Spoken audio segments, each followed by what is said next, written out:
This is Made for More Living with Johnny Jennings, powered by eXp Realty. Online at madeformoreliving.com. So I was super excited after watching the Grammys. Can you guys believe it? Beyonce won a Grammy. Isn't that great news? You are joking.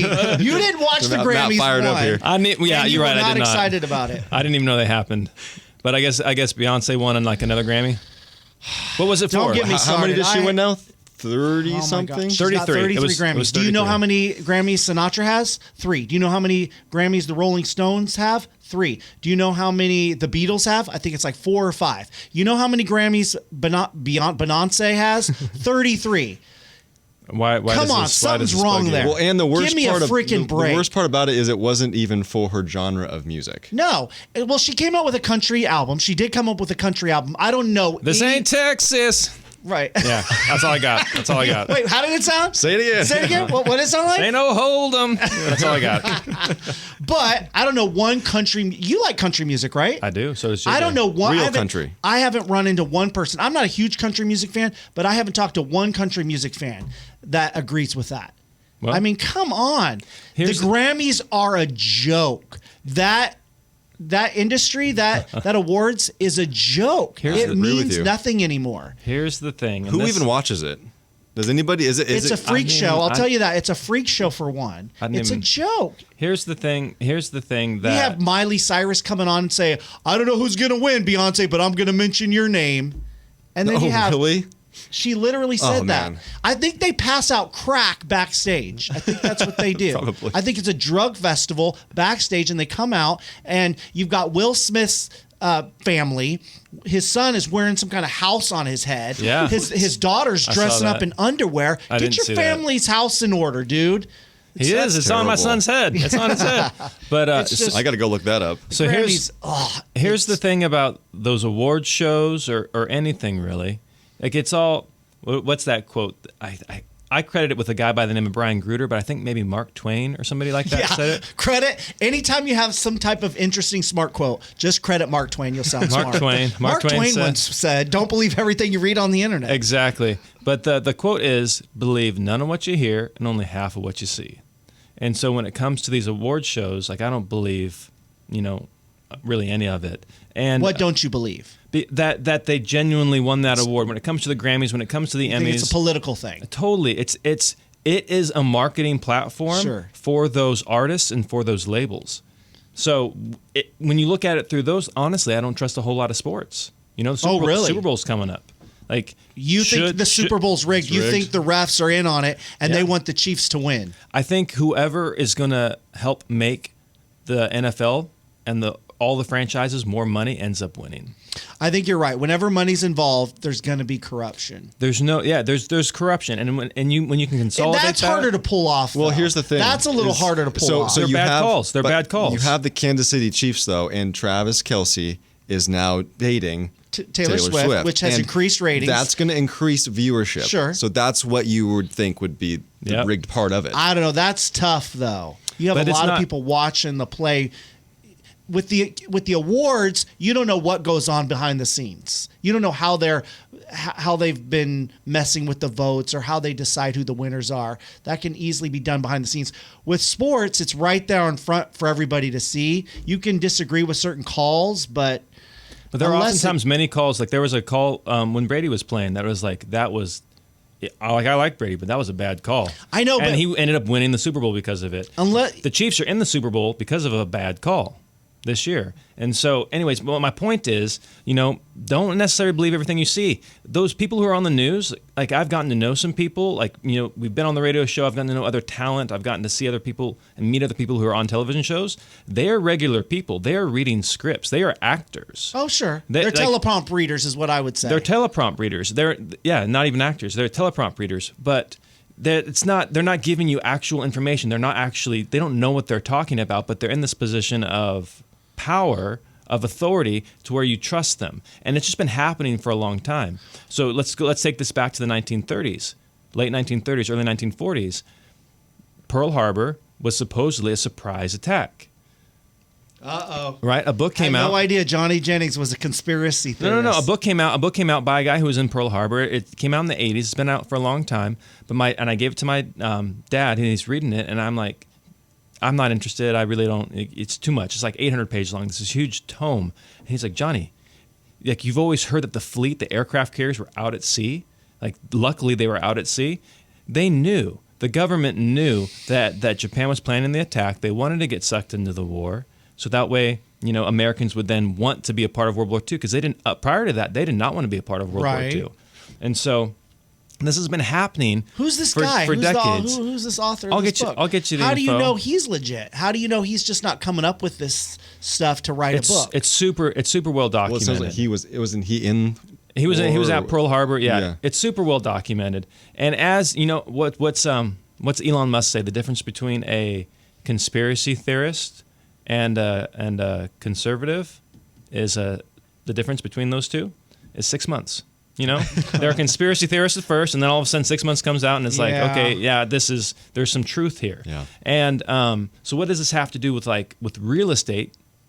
What it has to do with it is I was on an appointment recently, and the guy was very, very, very mad at this real estate agent that he had fired. He'd worked with this person. She'd got the house in escrow once, and then it fell apart. And then because he thought she did some shady dealings, and then she got it back in escrow, and then it fell apart. And he was just livid with this person. And I was like, well, how'd you find them? And he told me, well, I found her on Zillow. Zillow recommended her to me, so I figured she has to be good. And this just happened like recently. When I heard that, I was like, oh my gosh, is that really what the consumer believes when they see people on Zillow, on Realtor.com, on any of these platforms? Do they believe that you have to be good to be featured there? Because if that's the case, like that is not at all what's happening. They are paying to be there. It costs money to be there. They don't vet you. They don't care how many deals you have. They don't care about how many 5 stars you have, what your history is, how long you've been in the industry. They care about how much money They you're just willing care to Well, there about if should you're be a gonna pay. disclaimer, like there is when you do a Google search, or even you're on Amazon that says, "Hey, this is Ads sponsored. or whatever. This is a sponsored recommendation," type of thing. There should be. There should be. It should be more. It should be more clear. Yeah. Because apparently the consumers don't realize this. Like I don't advertise on Zillow. I think it's a racket. I think they're taking advantage of the consumer. You create a profile. They're selling your data to tons of people. We've actually created an app with my company. We've actually created an app that way if you log on, you're searching there, your data is not getting sold to the highest bidder. It's not getting sold to a bunch of different loan officers and a bunch of different real estate agents. And it's not getting sold to all the ancillary services like insurance and home warranties and everything else that Zillow's able to mine off of your activity. And so, anyways, that's when you're online and you're looking at people, don't just trust what Zillow says because they're paying to be there. Well, but you've said don't believe anything you hear and only half of what you see. Is that what you say? Yep. Okay, so how do people know who to trust? I mean, what kind of evidence or information is credible anymore then? It just seems like everything's questionable then. Yeah. What can you trust? Who can you believe? Exactly. So if you're listening to this and you're saying, well, Johnny, why should I trust you? Yeah. You know what if I'm not supposed to believe anything I hear, why should I even listen to you? Okay, that's a great point. And my answer to that would be, don't trust me. Go out and do your own research. Like there's so much resources available now for somebody empowering people to go out and find good real estate agents to work with, good loan officers like JJ Mack to work with. Like, do your due diligence. I said, well, how'd you find her? Like, did you read up her reviews? Did you do any, background check on her? He's like, no, I just figured Zillow wouldn't steer me wrong. And he was 100% off base, unfortunately. So to answer your question, how do you do some due diligence? How do you find the good ones from the bad ones? Do they have a Google My Business profile? We couldn't find this person on Google My Business, this one that he was working with. She didn't even have a Google My Business profile. She had no reviews on Zillow. I think she had 2 sales, no track record of success. She was just paying some money for a specific zip code, and she was getting the leads. And so if you're out there looking for a good real estate agent, look at their reviews. Look at what people have to say about after working with them.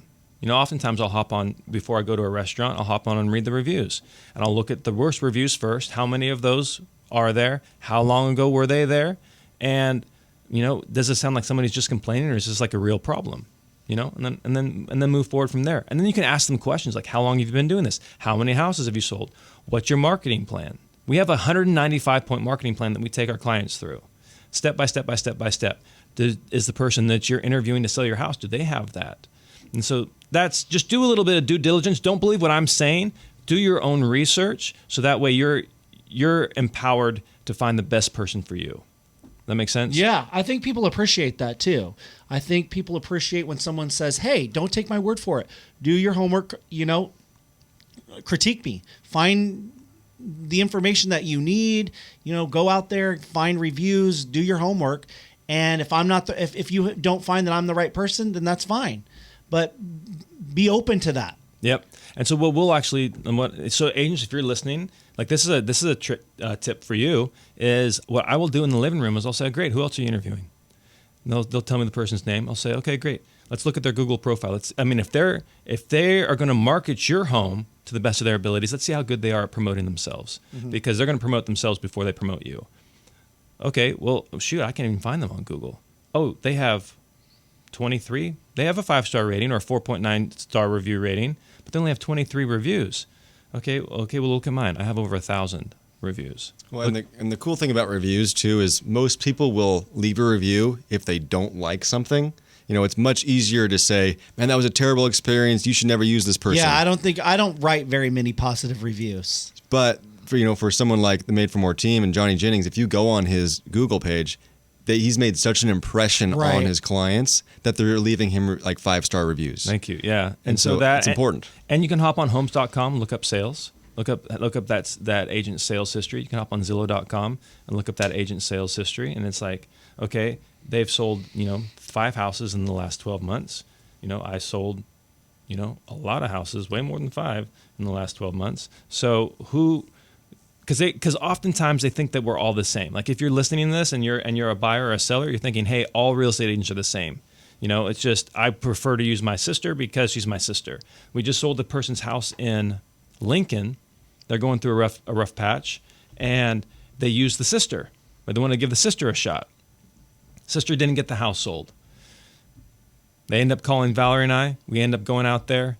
I list the house, and it sold the first weekend on the market. This dude was so nervous that his house wasn't going to sell because he's worried because there's a lot of new builds going on in his area. Prices are going down a little bit. They just bought the house not that long ago. They don't even know if they can afford to sell, and we were able to get the house sold the first weekend. Well, I think you have to convince consumers that one, you are different. Because you're right, you have to get past the stigma that all realtors are the same. All they do is they list it and they just collect their commission. That's all they're doing. Maybe they're taking some pictures and putting a sign in the yard. And so you all do the same thing. Yeah. And so it doesn't matter who's going to give me the lower rate, or, is it somebody I know who's going to give me a better deal? And I think that applies for lenders too. All lenders are the same. I'm just looking for who's going to offer me the lowest rate. That's what I'm looking for. Yep. And so you have to get past that idea that consumers have. So if you are different, what is it that makes you different? And also, are you different enough to make sense of the value difference? So this other lady was offering like a really low commission in order to help him sell his house, but now she's drugged the process out and possibly cost him $40,000. Okay, is saving a little bit of money on the commission worth losing that $40,000? That's something you're going to have to figure out. So the other side of that coin is, hey, if I pay a little bit extra, what am I getting for that? Am I getting what I'm paying for? So you got to really make sure that you understand what that agent is offering. And I think consumers also appreciate when you educate them, when you bring them some value right off the get-go, where you educate them about the process and explain things to them, like taking your own time before you get paid, before you've agreed to anything, just taking some of your own time and helping them right off the get-go. Educating them. People appreciate that. It's like, hey, whether you go with me or not, can I give you some help, some guidelines, some tips? Yep. And they appreciate that. That goes a long way. So much. So I was on an appointment recently, and this guy, he bought the house not that long ago, but I think he owes very little on it or nothing. And the house is probably worth, I don't know, 1.2, 1.25, somewhere around there. So it's a nice house. And I do the appointment. He doesn't sign. He doesn't agree to work with us. And then he gives me a call back and he goes, "Hey, Johnny, I have some questions. I just got an offer from somebody. They're willing to cash deal. They're gonna buy the house and they'll let me stay here for another 30 days. They're not going to charge me to stay here. And they're willing to go up to $1.1 million. And I think I might make more money with that route rather than going with the more traditional route." And I said, "You know what? It's close. You might make more money with us. But if they're offering you 1.1 and it works out with your situation, absolutely 100% go with them." Like if I was in your shoes, I'd probably take that based off his situation. He needs the certainty. And the timelines are really critical to him. So I'm like, absolutely. You might take a little bit of a haircut, but not a whole lot based off your net if you go the more traditional route. But can I give you some advice here, some words of wisdom, some things to look out for? And he's like, absolutely. I said, okay, great. If they offer you 1.1 million, this cash buyer, and then they start coming down on prices, on the pricing. I also asked him, have they even been to the home? He's like, no, they haven't seen it yet. Okay, that's a red flag. How do they know what they're going to pay? How do they know they're going to pay $1.1 million for something they have never seen? That's a red flag. So one, they're probably just telling you what you want to hear. But when they come out, if they start backing you down on price, if there's a convenience charge of 5%, then all of a sudden the numbers are going to change and it would make more sense for you to go forward with the traditional realtor. But if out the door, you're getting $1.1 million, then go with them.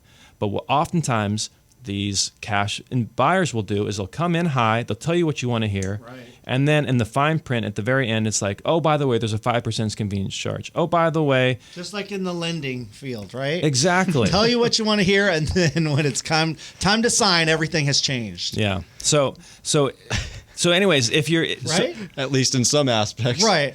Well, no. Yeah, I'm not saying in your particular situation, not with JJ Mack, obviously, but you've mentioned stories and examples from other quote unquote predatory lenders who go out and look for these people and take advantage of them, right? They tell them what they want to hear, and then when it comes to sign, wait a second, this is not what you told me. Because there's so many things, moving pieces going on at the end of that process that you don't want to start over. You don't want to start over. Like, I might lose the house I put an offer in on now that I have to start over. But going back to that guy you were talking about. Yeah.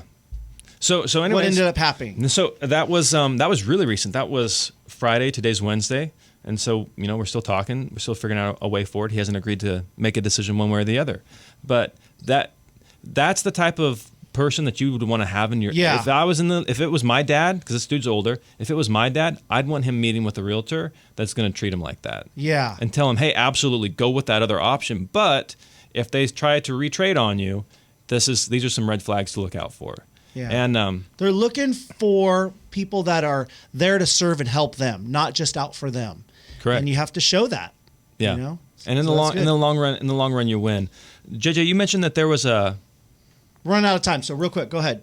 Oh, I was going to say the housing wire thing, but we can cover that next time. Yeah. No worries. By the way, last thing I will say is first impressions. We were talking about leaving people with value. If you're a real estate agent and you want to leave a strong first impression, here are two things I recommend you do. One, give them your business card. You walk in, shake their hand, say, my name is, give them your business card. Two, give them something. Whether it's a gift card, a cookie, whatever it is, give them something. Now, all of a sudden, you're engendering goodwill. Oh, I like that. And it doesn't cost you a whole lot of money to just be nice to somebody. Give them a business card and give them a little gift. We'll talk more about that on the next show. On the next one. Thanks.